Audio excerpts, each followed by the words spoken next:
नीला तुंग स्तनगिरी तटी सुप्त उद्गोल कृष्णं पारातं स्वं स्मृति सतसर सिद्ध अध्यापयन्ति चोशिष्टायां सजनि गणितं या फलात्कृत्य भुङ्क्ते गोदा तस्यै नमैदमिदं भूय एवास्तु भूयः भूतं सच महाभावाय भट्टनाथा श्री भक्तिसार कुलशेखर योगी वाहन वक्रांगरेणु परकाल यतीन्द्र मिश्रान श्रीमत् परांकुश मुनि प्रणतोस्मि नित्यं अयो भगवत बांधवारा అందరికీ హృదయపూర్వక నమస్కారం. మన ఓంకారాన్ని మూసాలు చెప్పుకుందాం. ఓ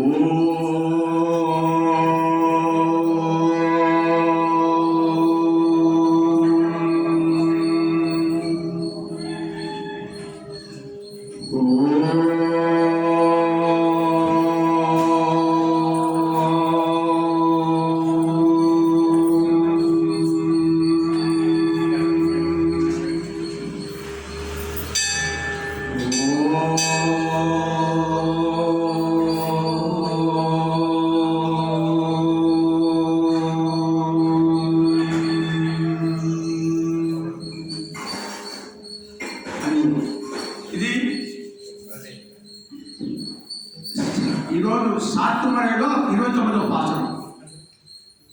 అంటే ఆ 28 పాసనాల్లో ఉన్నటువంటి సారాంశాన్ని ఈ పాసనం మనకు తెలియజేస్తుంది. ఇంకొకటి, ఈ పాసనం పెద్దలు ఏం చెప్పారంటే, మన గురువులందరూ మన యొక్క ఉపనిషత్తులు, మన మహాభారతము, మన రామాయణము, భగవద్గీత, ఈ అన్నిటి సారాన్ని ఈ ఒక్క పాసనంలో పెట్టింది. 29వ పాసనం అంత సారం ఉన్నదన్నమాట. అందుకోసమే ఇది ప్రతి మన వైష్ణవాలయంలో ఇది మన పూజ తర్వాత హారతి నైవేద్యం ఇచ్చిన తర్వాత ఈ సాత్తుమని చదువుతాం ప్రతిరోజు వైష్ణవాలయం. ఎందుకంటే మొత్తం సారం మనం అన్ని చదివితే ఏ సారం పరచుతామో ఆ సారం ఇందులో ఉన్నది. ఈ 29 పాసనంతో గొప్పది. దీంట్లో ఒకసారి మనం అనుసంధానం చేసుకుందాం. சித்தும் சிறுகாலே வந்து உன்னை சேவித்து உன் போத்தாமரை அடியே போத்தும் பொருள் கேளாய் பெத்தும் துண்ணம் குலத்தில் பிறந்து நீ முத்தேவல் எங்களை கொல்லாமல் போகாது இத்தை பறை கொள்வான் அங்குகான் கோவிந்தா எத்தேக்கும் ஏழேழு பிறவிக்கும் உந்தன்னோடு உத்தோமே யாவோம் உனக்கே நாம் ஆள் செய்யோம் மாத்தைனம் காமாங்கள் మాత్యేదో రెంబాయ్.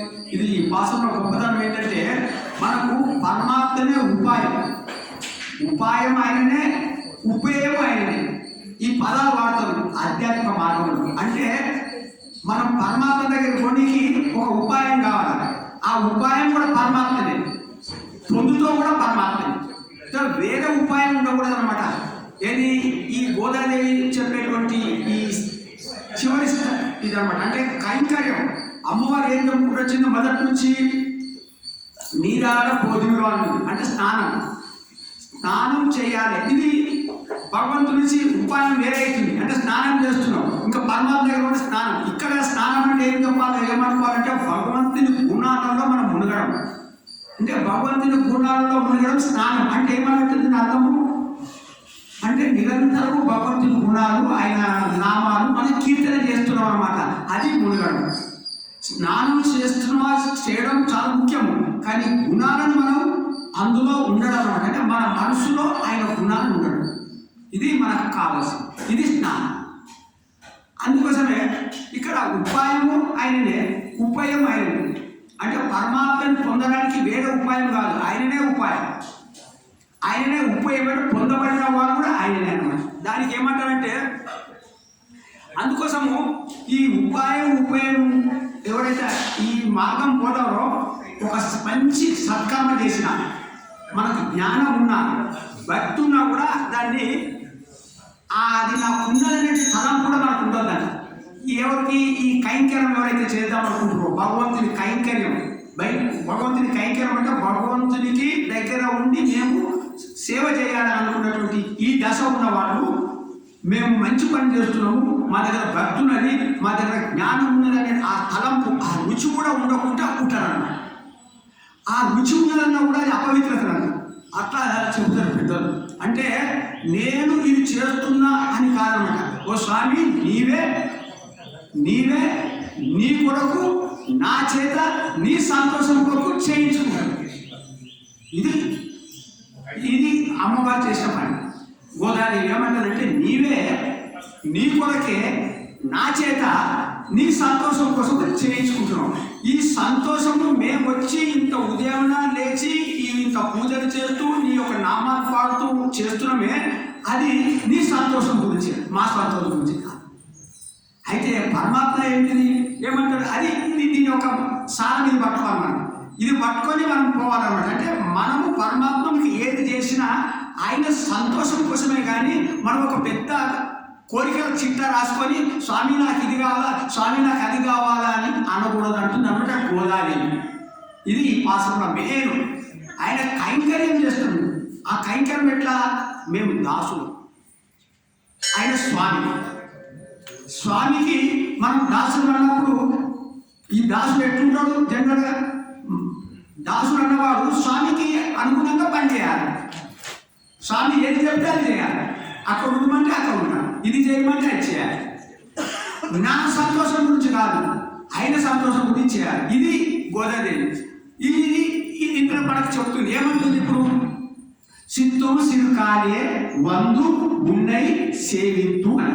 సిత్తుం సిరుకాలంటే కాలి అంటే సమయం, కాలే. సిత్తుం సిరుకాలంటే ప్రాతకాలం, అంటే బ్రహ్మముహూర్త కాలం. సూర్యుడు ఉదయించిన దానికి 3 గడియల ముందు, 3 గడియల ముందు లేవాలి, అది బ్రహ్మముహూర్తం. ఒక గడియకు 24 నిమిషం, 3 గడియలు అంటే 72 నిమిషాల ముందు లేవాలి. ఇది అంటారు బ్రహ్మముహూర్తం. ఈ బ్రహ్మముహూర్తంలో సూర్యుడు ఉదయించకపోతే లేస్తే ఈ బ్రహ్మముహూర్తంలో సాత్విక గుణం ఉంటుంది, సత్వగుణం. ఈ సత్వగుణం ఉంటే మనం భగవంతుడి దగ్గరికి పోతాం. సూర్యుడు లేచిన తర్వాత నుంచి అస్తమించిన దాకా రజోగుణం ఉంటుంది. మనం రజోగుణం ఏం చేయాలా, ఆ పని చేయాలా, ఈ పని చేయాలా, అది సంపాదించాలి, ఇది సంపాదించాలి పరిగెడుతుంటాం. ఈ సూర్యుడు ఉదయించిన తర్వాత అస్తమించే దాకా రజోగుణం. అస్తమించిన తర్వాత రాత్రి, ఆ రాత్రి తమగుణం, నిద్రపోతుంది. సో ఈ 3 గుణాలు ఈ ప్రకృతి ఎవరికి వచ్చిందో, ఈ నేచర్ ఎవరికి వచ్చిందో సత్వగుణం ఉంటుంది, రజోగుణం ఉంటుంది, తమగుణం ఉంటుంది. అయితే మరి బ్రహ్మముహూర్తం లేచిన వరకు సత్వగుణం మనకు దొరుకుతుంది. మనం బ్రహ్మముహూర్తంలో లేవలేదనుకో ఈ సత్వగుణం కూడగొట్టుకుంటున్నాము, మనం రజోగుణము తమగుణంలో ఉంటున్నాం. ఇది అంతే. ఇది అమ్మవారు మనకు ఉదయమే లేవమని చెప్తున్నారు, ఇంకొక సంకేతం. దీనివల్ల నీకు ఏమైందంటే భగవంతుని దగ్గరికి ఓకే. అందుకోసమే బ్రహ్మముహూర్తం చాలా మంచిది. తర్వాత ఎందుకు ఏం చేయాలి, మేము వచ్చి ఉన్నాయి సేవిత్తు అంటే ఓ పరమాత్మ ఉన్నాయి నీకు సేవ చేస్తాం. అంటే మేము దాసులం. అంటే ఎప్పుడైతే దాసగుణం ఉన్నదో దాసుడికి అహంకారం ఉండదు. ఒకరికి సేవ చేస్తున్నప్పుడు అహంకారం ఉంటే మనం ఏం చేస్తాం, తో అహంకారం ఉండకూడదు. అంటే దాసుడైన వాడికి అహంకారం పనికి రాదు. అంటే మనం ఒకరికి ఇప్పుడు నెక్స్ట్ చెప్తా దాసుడు ఎందుకంటే ఉన్ పోతామరై అడియ ఉన్ పోతామరై అడియే. తామరై అంటే తామరేకులు అంటే పోతు అన్నారు అంటే బంగారం లాంటి పాదాలు. నీ బంగారం లాంటి పాదాలకి ఉన్ పోతామరై ఏది పోట్లు మేము మంగళశాస్త్రం చేస్తాం. నీ యొక్క పాదపద్మాలు ఎటువంటి పాదపద్మాలు, ఈ స్త్రీ పాదాలు అంటారమ్మా. స్త్రీ పాదాలు పోతామంటే బంగారం వంటి పాదాలు, లేకపోతే స్త్రీ పాదాలు. స్త్రీ పాదాలు అంటే నేనేమనుకున్నానంటే స్త్రీ పాదాలు అంటే ఆ పాదాలని ఎవరు పట్టుకున్నారు, లక్ష్మీదేవి. స్త్రీ పాదాలు నీకు మనకు వైకుంఠంలో పాలసముద్రంలో సింహనారాయణ దగ్గర ఎవరు కూర్చుంటారు, లక్ష్మీదేవి పాదాలు కూర్చుంటారు. లక్ష్మీదేవి అంత ఐశ్వర్యం ఉన్న లక్ష్మీదేవి ఆయన పాదాలను సేవిస్తున్నారు. అది నాకు మనమేంట లక్ష్మీదేవి అయిన పాదాలను పట్టుకొని పాదాల సేవ చేస్తున్నది కాబట్టి శ్రీపాదాలు పోతామనే అడిగే పోతూ పొరలు కేలాయి. ఓ కేలాయంటే విలువ. మేము ఎందుకు ఈ యొక్క నీ పాదపద్మంలో మేము ఎందుకు సేవ చేస్తున్నామో విలువ అంటున్నాం. విలువ అంటున్నాం స్వామిని. విను స్వామి అంటే ఇంకొకటి విను మనం వినాలి. ఇంకోసారి ఇట్లా పెద్దలు అందిస్తున్నాడు. విను అని ఎందుకు వేసింది? పొలా విను అంటుంది. విను అంటే ఏం చెప్తున్నమాట? మనం చాలా వినాలంట. మీరు వింటేనే మీకు ఈ యొక్క పరమాత్మ గురించి తొందరగా వెళ్తున్నారు. అందుకోసం గురువుని ఆశ్రయించడము, భాగవతోత్తరులను ఆశ్రయించడము, వాళ్ళ ద్వారా వినడము, విని విని విని విని విని మనలో ఉన్నటువంటి కల్మషాలు కూడగొట్టుకుంటే పరమాత్మ దగ్గరికి వెళ్తాం. ఎంత వింటే అంత నా అందుకుంటే అవి ఏమంటుంది? కేలా విను అన్నది. తర్వాత పెద్దు మేతున్నాం కులత్తిలి. పెద్దు మేతున్నాం అంటే మేము పశువులు మేపుతున్నాం. పెద్దు మేతున్నాం కులత్తిలి గొల్ల వంశం. అక్కడ వచ్చి నువ్వు జన్మించినావు సార్. పెద్దు మైతునం కులత్తి వచ్చి జన్మించినావు.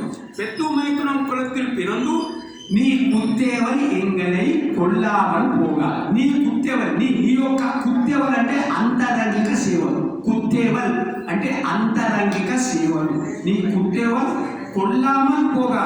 ఎంగలే మేము కొల్లామల్ పోగాలంటే నువ్వు అంగీకరించ ఉండకుండా ఉండకూడదు. ఏంటిది అంతరంగిక సేవలు అంటే? అంతరంగిక సేవలు అంటే కైంకర్యం అంటారు. సేవలు అంటే కైంకర్యం. నీ అంతరంగిక సేవలు. ఇప్పుడు గర్భగుడిలో ఉన్నది, తర్వాత బయట కూడా సేవలు చేస్తాం మనం.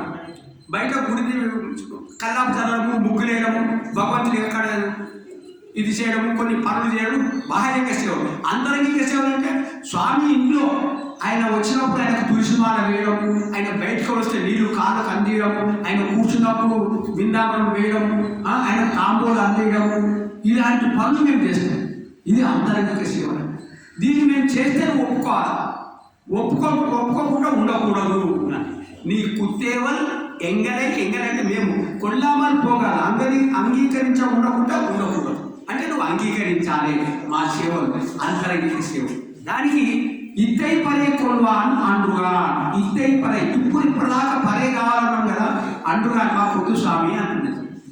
28 పాసాల దాకా పరే అని చెప్పుకుంటూ వచ్చిన తల్లి ఇప్పుడు నిష్కర్షగా నాకేం కావాలో చెప్తుంది. పరే మా పొద్దు, పరే గ్రామవాసులకు కావాలి. ఈ పెద్దలకు, ఊరి వారి పెద్దలకు పరే మోక్షం అంటే అమ్మవారు మాకు మోక్షం కూడా వద్దంటుంది. చెప్పినగా పరే అంటే ఒక పెద్ద డోల్ అని చెప్పవచ్చు, పరే అంటే మోక్షం కూడా చెప్పుకోవచ్చు. అంటే నిజంగా భక్తులైన వారు అమ్మ ఆ మోక్షాన్ని కూడా కాంక్షించారు. మరి ఏం కాంక్షిస్తుంది? ఎత్తేకు ఏడేలు పిరవిక్కు. ఎత్తేకు ఎత్తేమంటే ఎల్లకాలం సర్వకాల సర్వ అవస్థలందు, సర్వకాల సర్వ అవస్థలందు 7 జన్మలు, 7 14 జన్మలు కూడా ఎత్తేకు ఏడేలు పిరవిక్కుం ఉందన్నోడు ఉత్తమమే యావం. నీకు మాకు సంబంధం ఉండాలి. 7 అంటే 14 జన్మలు మమ్మల్ని ఎక్కడన్నా పుట్టి మేము పుట్టని, కానీ నీకు మాకు సంబంధం ఉండాలి. సంబంధం ఉంటే సరిపోదు. ఎందుకంటే నాకు సంబంధం ఉండదు. ఇప్పుడు ఉదాహరణ ఈ రోజుల్లో మనకు తెలుసు కదా, తల్లిదండ్రులు ఇక్కడ ఉంటున్నాడు, కొడుకేమో అమెరికాలో ఉంటున్నాడు. సంబంధం ఉన్నది కానీ సేవ లేదు. తల్లిదండ్రులు ఇక్కడ, కొడుకు అక్కడ. సంబంధం ఉన్నది కానీ ఎక్కడ సేవలు జరుగుతలేదు. కానీ అట్లా మమ్మల్ని పుట్టించు, నీతో సంబంధం పెట్టు. ఉత్తమే యామ ఉనకే నామ్ ఆల్ చెయ్యో. ఉనకే నీకే, ఇది చాలా నీకే. ఓ పరమాత్మ నీకే, వివరణ కాదు. నీకే మేము ఆల్ అంటే సేవలు కైంకర్యం చేస్తాము. ఎంత మంచి మాట. ఇది మనం గోదావరి మనకి ఎన్ని జన్మలైనా సరే నీతో సంబంధం ఉండాలా, నీకు సేవ చేయాలి. మాకు ఇంకేముండాలా? ఇప్పుడు లాస్ట్ అవుతుంది. మాత్తయి కామంగల్. మాత్తయి అంటే వేరే కోరికలు. అంటే మేము సేవ చేస్తుంటే వేరే కోరికలు వచ్చి మమ్మల్ని దూరం తీసుకుపోయిన ఒక కోరికలు, అటువంటి కోరికలు ఆ కోరికలు తీసేయి. మాత్తయి కామంగల్ మాత్తెలో అంటే తీసేయి. మాకు వేరే కోరికలు, కామంగల్ అంటే కోరికలు, మాత్త అంటే తీసేయి. మాత్తయి కామంగల్ మాత్రలో రెంబావాయి అంటే ఈ కోరికలు. పరమాత్మ ఓ స్వామి నీకు 7 జన్మలకు నీ అంతరంగిక కైంకర్యం చెయ్యాలి, నీతోనే సంబంధం ఉండాలి, నీకే సేవ చేయాలి. మాకు ఏదైనా నిన్ను దూరం తీసుకుపోయే కోరికలు ఉన్నాయి కదా, ఆ కోరికలు మాకు రానియకు, అవి నువ్వే తీసేయాలి. ఆ కోరికలు నువ్వే తీసేయాలా. నీకు సేవ చేసే భాగ్యం కూడా నీవే ఇవ్వాలి మాకు. అది కూడా నీ దగ్గర ఉండి సేవ చేసే భాగ్యం నా దగ్గర. అంతేకాని ఎక్కడో దూరం పెట్టావు. మా జన్మ ఎందుకంటే మన కర్మ ప్రకారం ఎక్కడో పుట్టొచ్చు, మేము ఆ జన్మ ప్రకారం ఎక్కడో పుట్టా స్వామి, ఒక అంత దయచేసి మాకు నీ దగ్గర పుట్టేటట్టు నీకు సేవ చేసేట్టు పుట్టి స్వామి అని అమ్మవారు. ఈ విధంగా పరే మాత్రం మాకు. ఇప్పుడు ఒకసారి సూక్ష్మంగా చెప్పేసి ఏం చేస్తా అది మొత్తం 20 ఒక 2 నిమిషాలండి. ఇప్పుడు మొదట 5 పాసురాలు ఏం చేసింది అమ్మవారు, అందరినీ తయారు చేసింది తిరుపాయి పడతాను బాగుంది. తర్వాత ఏమంటుంది మిగిలిన 10 పాసురాలు అంటే 15 పాసురాల దాకా, అంటే 6 నుంచి 15 దాకా ఏం చెప్పింది అంటే భాగవతులని భాగవత ఉత్తమని మేల్కొల్పాలి. అంటే మనం భగవంతుని దగ్గర పోదామనుకున్న వాళ్ళు ఇది చేయాలి, ఒక నియమము అన్ని పెట్టుకొని భాగవతోత్తములను ముందు పెట్టుకోవాలి, ఆడని పెట్టుకొని పోవాలన్నమాట అని చెప్తుంది. అదే కదా ఇప్పుడు ఆమె ఏం చెప్తున్నా. సో ఈ 10 పాసరాల్లో భాగవతోత్తములను పెట్టుకోమని అందుకోసం వాళ్ళని లేపుకున్నాం. మనం లేపుకొని గోదాదేవి వాళ్ళని ముందే పెట్టుకుని భవన దగ్గర ఉంది. భవన దగ్గర పోయేటప్పుడు 10వ పాసరం ఏం చేసింది, స్వామి దగ్గర పోయేటప్పుడు రక్షక భటులు ఉన్నారు ద్వారపాలకులు, వాళ్ళని ప్రార్థన చేసి మాకు పర్మిషన్ ఇవ్వండి. వాళ్ళ ప్రార్థన చేసి లోపలికి పోయి ఎవరిని చెప్పింది, నందగోపుడు అంటే గురువు. సో గురువుని లేపుకోవాలి అంటే ఈ గోపికలు గోదాదేవి భాగవతోత్తములను పక్కన పెట్టుకుని తర్వాత గురువులో పట్టుకు పెట్టుకుంది. గురువు తర్వాత ఏం చేసింది, అమ్మవారిని లేపింది. అమ్మవారి అంటే ఏంటంటే మంత్రంతో గురువు దగ్గర నుంచి మంత్రం తీసుకోవాలి. సో మంత్రము గురువు మంత్రము వచ్చింది. ఇప్పుడు నీకు భాగవతం నీ దగ్గర ఉన్నారు. ఇప్పుడు ఆ తర్వాత ఎవరు లేపింది, భాగవతోత్తముడు బలరాముడు లేపింది. బలరాముడు లేపింది, గురువుని లేపింది, భాగవతం దగ్గర పెట్టుకొని ఇప్పుడు ఎవరు లేపిందంటే నీలాదేవి లేపింది. నీలాదేవి పురుషాకారం, ఆమె కూడా మన దగ్గర ఉండాలి. ఆమెను పట్టుకొని మనం అయ్యగారి దగ్గర పోవాలి. సో నీలాదేవి అంటే మనం భాగవతోత్తములని గురువుని తర్వాత లక్ష్మీదేవి అంటే నీలాదేవిని ఇంకా మందిని పట్టుకొని స్వామి దగ్గర పోయినాం. స్వామి దగ్గర వచ్చిన తర్వాత ఈ గోదావరి ఏం చేసింది మనకు, ఇది మన 26వ పాసంలో మాకేమేమి కావాలో చెప్పింది స్వామి. మాకు శంఖం కావాలా, మాకు డోలు కావాలా, మాకు భాగవతములు కావాలా, మాకు మంగళ దీపం కావాలా, మాకు ధ్వజస్తంభం కావాలా, జెండా కావాలా, చాందిని కావాలా. ఆ తర్వాత 20వ పాసంలో ఏం చెప్పింది, 20వ పాసనం కూడా పాసంలో మాకు అన్ని ఆభరణాలు ఇవ్వమని చెప్పింది. అన్ని ఆభరణాలు కావాలా, చేతులు గాజులు కావాలా, భుజ కిరీటాలు కావాలా, కమ్మలు కావాలా, దుద్దులు కావాలా, కాలకడియాలు కావాలా, మంచి చీరలు కట్టుకోవాలి, నీతో పాయసం తినాలి ఇవి చెప్పింది. తర్వాత నిన్న 20వ పాసంలో ఏం చెప్పింది, క్షమాపణ కోరుతుంది. అయ్యా స్వామి మేము ప్రేమతో చిన్న చిన్న పేరు పిలిచినాము, నువ్వు కోపగించుకోని క్షమా చేసుకున్నది, ప్రార్థన చేసింది 20వ పాసంలో. ఈ పాసంలో ఏమన్నది, మాకు పరై ఏమొద్దు స్వామి. ఇప్పుడు మనకేం చెప్పింది, మాకు ఏం కావాలంటే పరై ఏమొద్దు, 7 జన్మలకు నీ దగ్గరనే ఉండి నీకు అంతరంగిక కైంకర్యం చేస్తూ నీతోనే సంబంధం ఉంటూ ఎలాంటి కోరిక లేకుండా మమ్మల్ని చేయి స్వామి. ఇదే మాకు కావాల్సింది, పరై మాకు వద్దే వద్దు. నీ సంతోషమే మాకు సంతోషం, కానీ నీ సంతోషమే మాకు ఎక్కువ కావాల్సింది. ఇది అమ్మవారు మనకు అందిస్తున్నది. హరే నమః, హరే నమః, హరే నమః.